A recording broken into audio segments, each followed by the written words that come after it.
Shaun, it's great to have you on the show. I'm excited to get to know more about you and about your band Dens, and of course about the latest release, No Small Tempest. But it's great to have a band on for the first time, and I'm excited to get to talk with you, man. How's it going? It's going great, Paul. Appreciate it. Nice to be on. We just got back from doing a week on the road, so settling back into life. So a little tired today, but man, glad to be talking with you and talking about our new music. Yeah, fantastic. Well, first off, I know that you guys, as part of your last jaunt out, went to Audio Feed. How did that go? Man, Audio Feed was great. It's always great to go out and see and hang out with old friends, but also meet new ones and hang out with some of the other bands. What they do out there is nothing like I've ever been a part of, and it's refreshing and it's really good.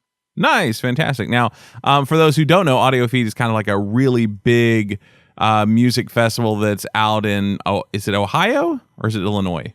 It's Illinois. Illinois, that's right. Yep. Because it's kind of near where Cornerstone Festival used to be, isn't it? Yes, that's what I'm told. I never went to Cornerstone. My wife did, Yeah. and she told me it was kind of near there. Oh, But okay. yeah, out in the middle of a field.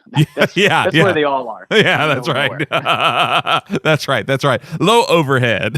Yeah.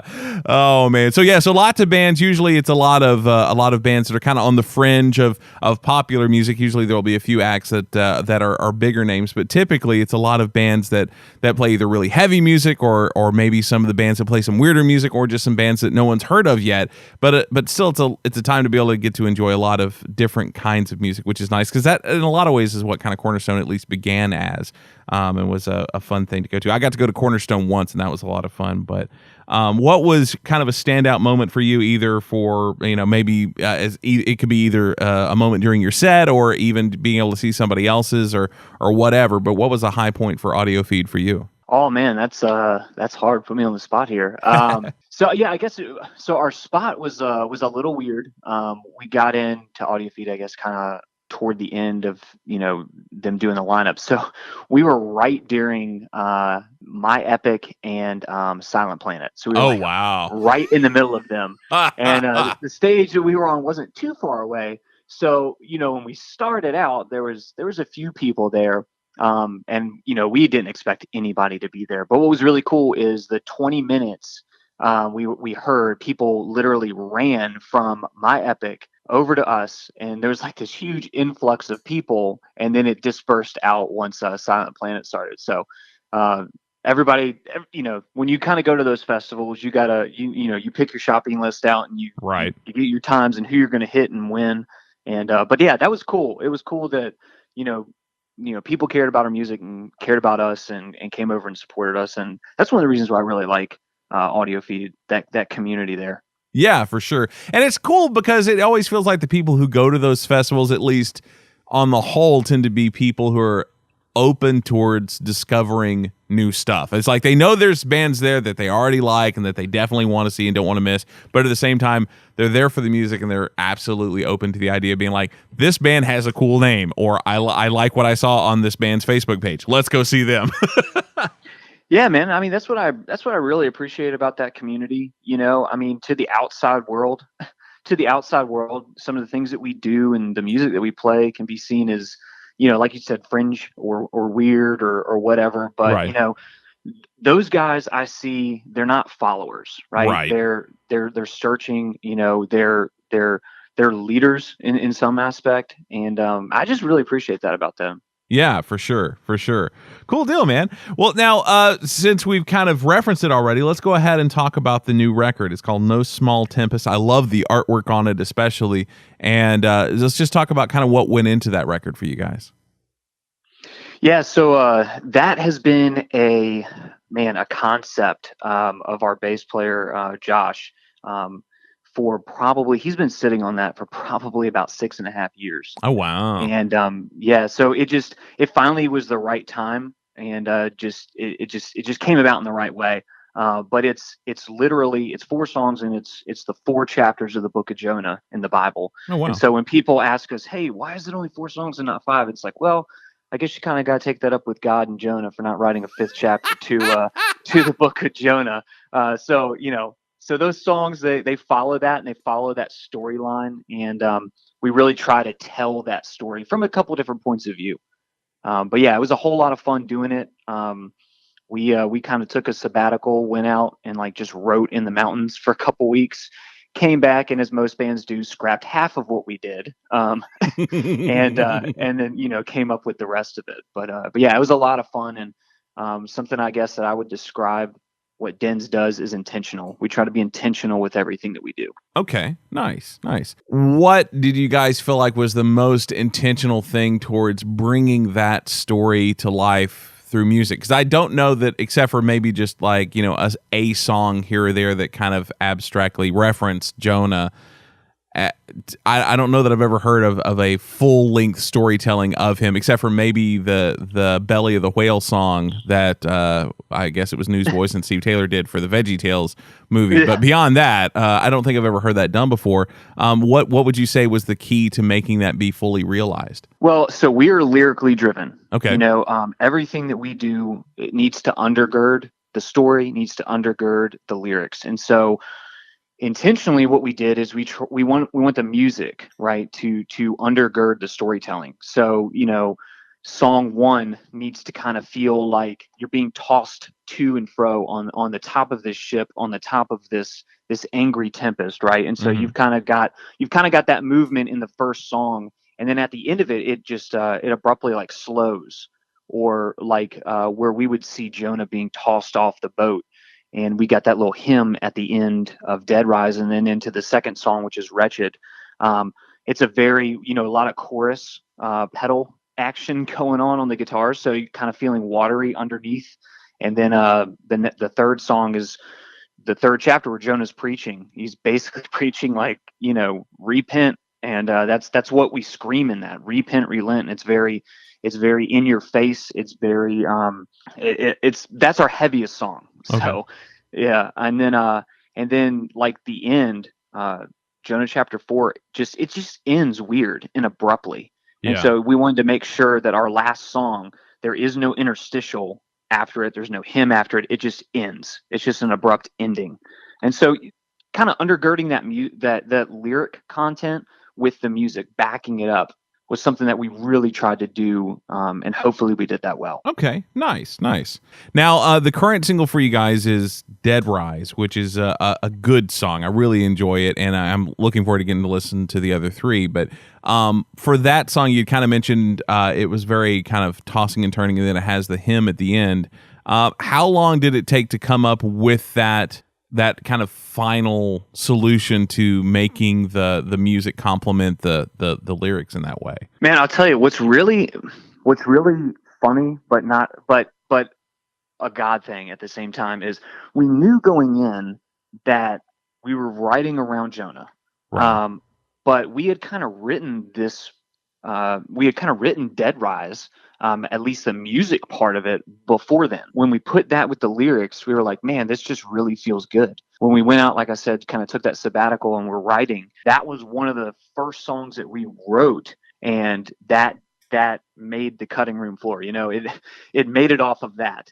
And some of the other songs that we had written out there, they just didn't fit. Right. But yeah, that one just kind of came together, and then after that, it was just kind of the movement, figuring out the different little movements of the song and what we wanted to do, and kind of those kind of drops and jolts that you would feel on a ship in the middle of a storm.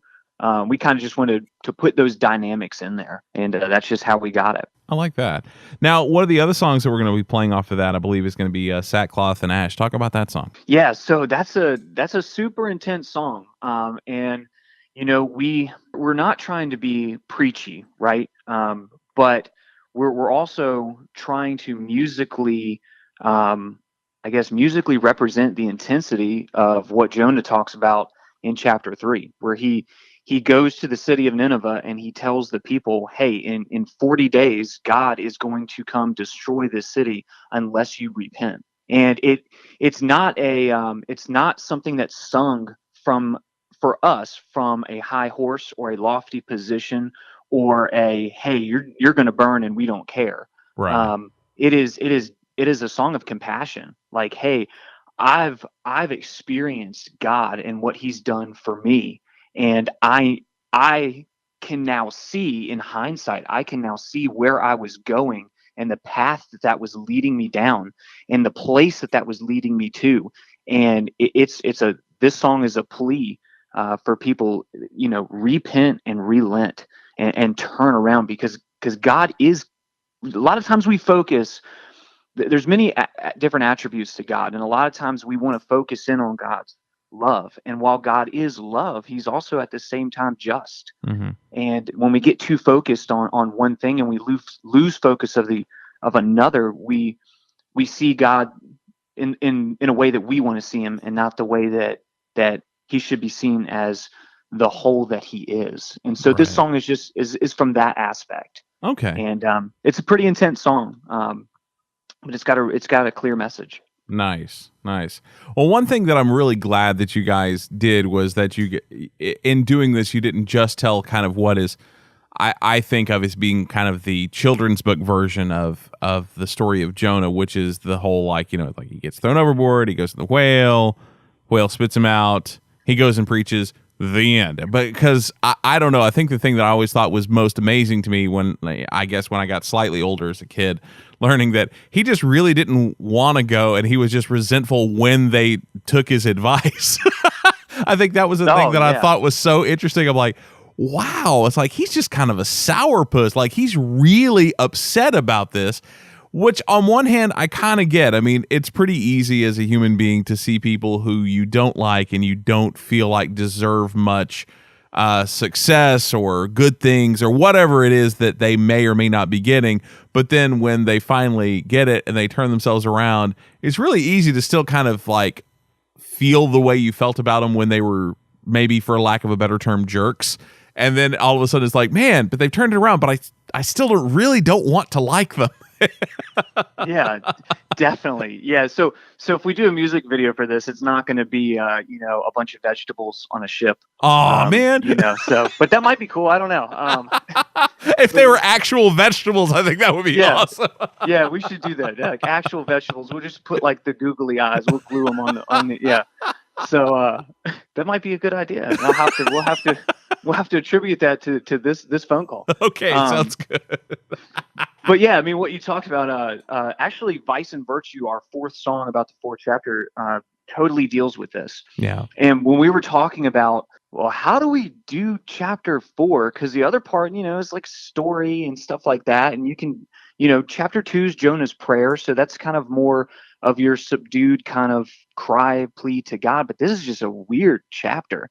Mm-hmm. And I really looked at culture and our current state, where there's a lot of people that are just angry. Oh yeah. And a lot of people that, I mean, in our culture on all sides of the spectrum, there's a lot of people that just want to be outraged for outrage's sake. Yeah. Just to be mad at something.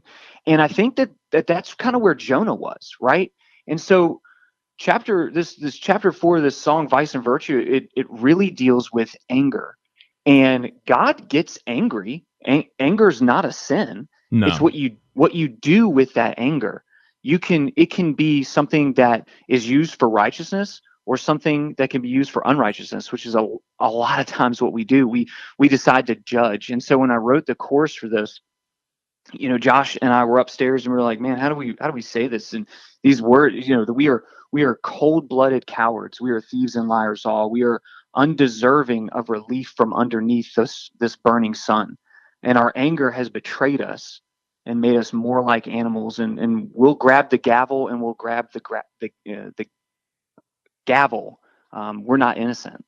And it was just that picture of where the Pharisees there were going to stone the prostitute in front of Jesus, and he by accounts write something in the sand, whether that was their sins or whatnot, but they were going to pick up that gavel to judge her, and pick up that gravel, those stones, to stone her. And Jesus is basically saying, you're no different than she is. You're not innocent. Right. And that's the moment Jonah's pride gets in, and he doesn't realize that he's no different than they are. Right. And that he's got just the same amount of blood on his hands as they do. And none of us are innocent. and we're quick to condemn, and we're quick to throw stones from the shade of the tree, without realizing and looking in the mirror to see that we're no different. And that's where that song was for me personally. Just seeing that sometimes in my own life. We do that.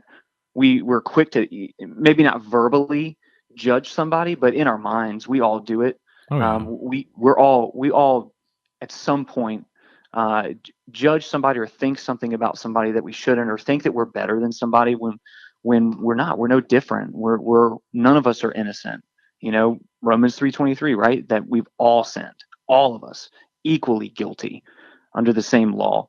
And that's where that song was written from. And I love the way that closes out the album.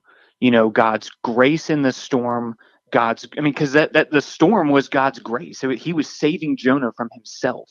And a lot of times we think, God, why are you sending me through this valley or this storm, or why? And the storm was grace. The storm wasn't condemnation or punishment for Jonah. It was God waking him up, Right. and there's such grace in that. And then the grace of the whale, and then Jonah does what God tells him to do, but then he has a bitter heart about it at the end. We need that continual sanctification by God, reminding us that continual foot washing, right? That reminds us where we came from and who we are, but whose we are at the same time. Yeah, for sure. A little bit of kind of history on you guys. I know that you had released something via ComeAndLive a while back, and then of course now you guys are on Facedown. How did you guys end up making that transition? Well, we're still with ComeAndLive. Oh, okay.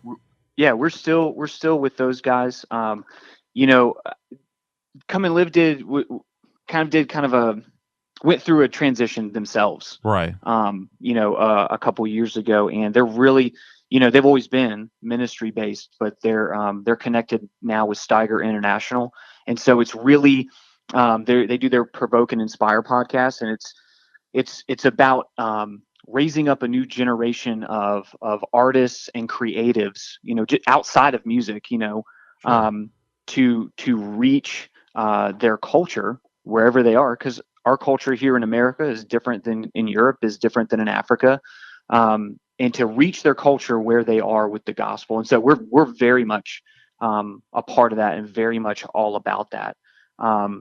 But we released that full length album, that debut album, From Small Seeds Come Giant Trees, and we did that independently with ourselves. Got involved with them after that, and then we kind of been talking with Jason and Facedown Records for a few months, just kind of shooting emails back and forth. Hey, when you get some new music, send it our way. And so we did, and they liked what they heard, and they picked us up, and we're thrilled to death to be a part of the Facedown family. They've been awesome in rolling this out with us.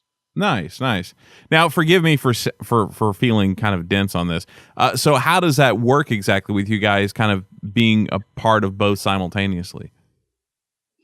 The only thing that it really affects is that we don't release our music, I guess, with ComeAndLive, because they do it for free, Right. or they did before. Yeah. They did before. But really, like I said, that community now is such a missions thing, Right. that it really hasn't. We've been able to do both of those things, and it not interfere with each other, but actually they work. It's really cool. It actually, they work in sync with each other. Oh, okay. And so for us, it's just been great, because we're a band that's about ministry first and foremost. Mm-hmm. And both Facedown and ComeAndLive, they're right there with us on that, and so that's been really cool. Oh, okay. So in a way, it's kind of like Facedown is more like the label end of things, and then ComeAndLive is more like kind of the community support for you guys, and kind of what you guys feed into as well. Definitely. Okay. Yeah, definitely. Okay. That Yeah. makes more sense now. Sweet. All right, cool. Because and for those who don't know, ComeAndLive is a great organization, and they do a lot of fun and fantastic things, but they're not your stereotypical record label at all. I mean, while they are involved in that, they're not, your typical Capitol or Tooth and Nail or anything else like that. Right. That is just about music. I don't really think they even consider themselves a quote unquote label, right? Anymore. Anyways, but yeah, it's like what you said. It's a community. Okay, cool. Gotcha. And I'm sorry, that was probably maybe even more for my benefit than the listeners, but I was just curious. I was like, I want to know how this works. So anyway, cool. Yeah. Both great organizations. Nice. Very cool. So now that this one's out, I mean, you guys had gone and, gone up into the mountains and written a bunch of stuff. And obviously there had to have been more than what made it onto this record, as you kind of alluded to. Is there any plans to use the songs that weren't part of the 4 on this one towards any future release? Oh man. So I'm the guy that will go like write a bunch of stuff and then we'll get into the studio and I'll be like, no, we got to scrap that. We got to change it completely. And they get so frustrated with me on that. So you're that guy. I probably shouldn't say anything when it comes to that. So, but yet you've already said so much by that statement. Yeah. Yeah. So we're blessed enough for Facedown to one another group of songs. We'll get in the studio and put some out. So. Cool deal. Fair enough, man. Fair enough. Well, dude, what else is on the horizon for you guys other than, potentially some new music at some point coming out through Facedown? But other than that, is there anything else that you guys have coming up that you'd like to share with listeners? Yeah. So we're going to be working on a music video here in the next few months to hopefully come out by the fall-ish, maybe. Okay. Probably right around then. Going to do a couple little runs to some other places, going to Indiana, being Lynchburg and then Indiana in September, and then looking maybe to do a run down south, November-ish maybe. So being on the lookout for some dates for that. So that'll probably be like the Florida, Georgia, maybe Tennessee area around there. Okay. Sounds great, man. Sounds great. Well, dude, there's one question that I always end with because I think it tells people a lot about the guests that questions about music and records and tours and albums and music videos might not ever really truly get to the heart of. But as the lead singer of a band that plays heavy music, you guys just got through playing Audio Feed in between 2 other very great bands, and you're doing all this cool stuff. But nonetheless, Shaun, what is the most rock and roll thing about you? Oh man, where do I begin? There are a whole lot of unrock and roll things about me. You don't need to unload all of them. Save some for the next time we talk. But still, I don't know. I mean, I'm a dad. We took our kids with us. Oh, fun. And let them experience Audio Feed. So I don't know if that makes me unrock and roll. But I'm a contractor. Okay. So I do like home renovation stuff. That's how I pay the bills. I don't know. I don't know what makes me unrock and roll. I think anybody can be rock and roll if they enjoy the music and want to be. You don't have to be dress a certain way, look a certain way, or be in a specific scene. So. Fair enough, man. Fair enough. Cool deal. Well, dude, thank you so much for spending some time with us, letting us get to know you and a little more about the new record. And I hope it does really well. And looking forward to hopefully getting to see you guys out on the road, man. Thanks, Paul. I appreciate it. Yeah, absolutely.